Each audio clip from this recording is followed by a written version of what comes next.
Quant à M. Retailleau, Retailleau dit que lui, il est arrivé, il va expulser plus. Je voudrais faire remarquer à M. Retailleau que les multinationales françaises rapportent plus d'argent à la France que les Africains de France ne gagnent en France. Je recommence. Les multinationales françaises qui opèrent en Afrique rapportent plus d'argent à la France que les Africains de France ne gagnent en France. Écrivez ça. Tilana. Retailleau arrive avec le thème de l'expulsion. Qu'il sache que maintenant, à l'époque de la révolution africaine, panafricaniste, l'expulsion est un thème réciproque. L'expulsion est frappée du coup de la réciprocité. C'est ce qui leur est arrivé au Mali, au Burkina, au Niger. Ils n'ont pas encore compris. Si vous vous amusez à traiter des Africains comme vous les avez traités depuis 600 ans, comme des marchandises, comme des objets, eh bien, toutes vos firmes vont être dégagées d'Afrique. Et on va voir à la balance de paiement qui perd. La saignée, l'effondrement français en Afrique ne sont pas encore arrivés au point culminant.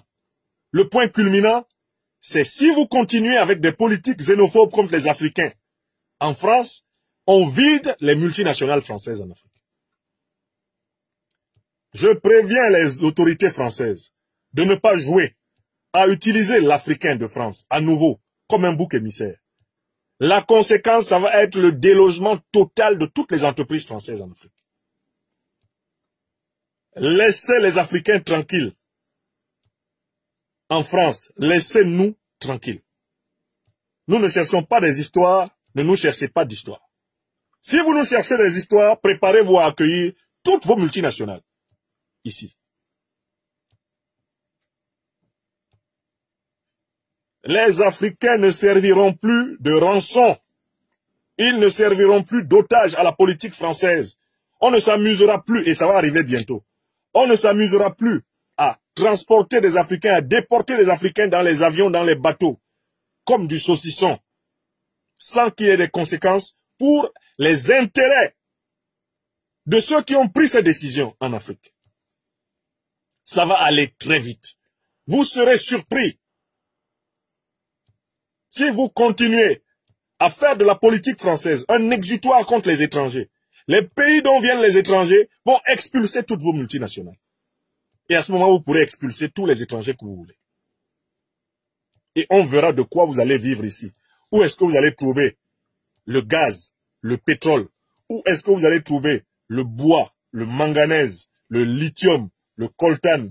On va voir où est-ce que vous allez trouver l'or, le diamant. On va voir où est-ce que vous allez trouver toutes les richesses dont vous vous êtes emplis les poches depuis 600 ans jusqu'à l'instant où nous parlons. Donc, ne nous prenez pas à la légère.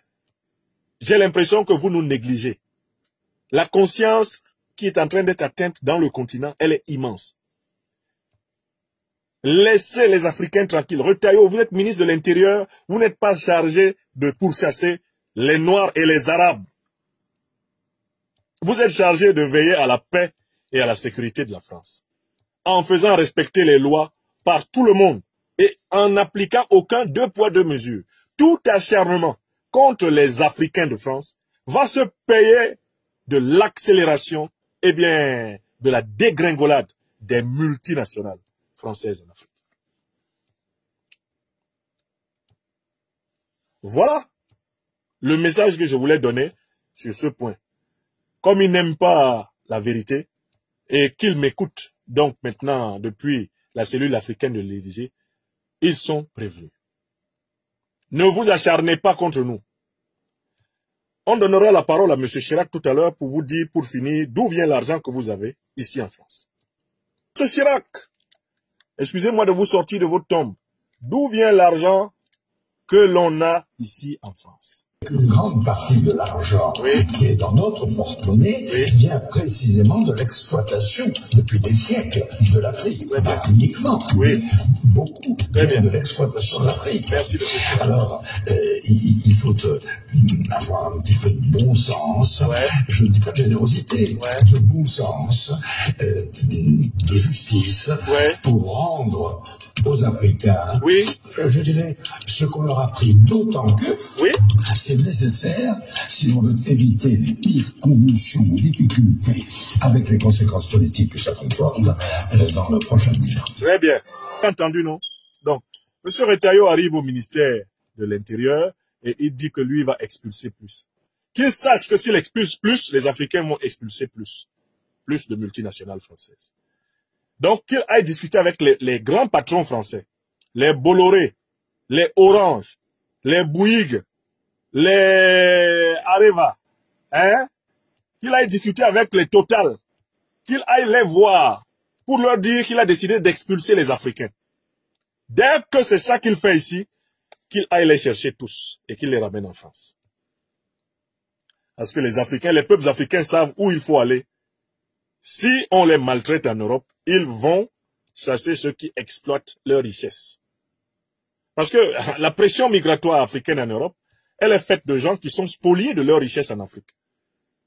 Donc, il faut donc que ceux qui profitent des richesses africaines laissent les Africains profiter de leurs richesses. Et à ce moment, les Africains vont rester en Afrique.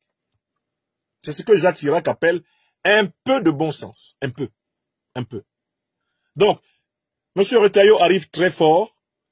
Parce que, comme c'est un gouvernement illégitime, c'est un gouvernement qui n'a pas été élu, c'est un gouvernement dictatorial que M. Macron impose aux Français, ils ont besoin de s'essuyer les pieds sur les Africains pour se donner une légitimité, sur les Africains et les Arabes. Il leur faut forcément venir nous pisser dessus pour obtenir un certain satisfecit de la population.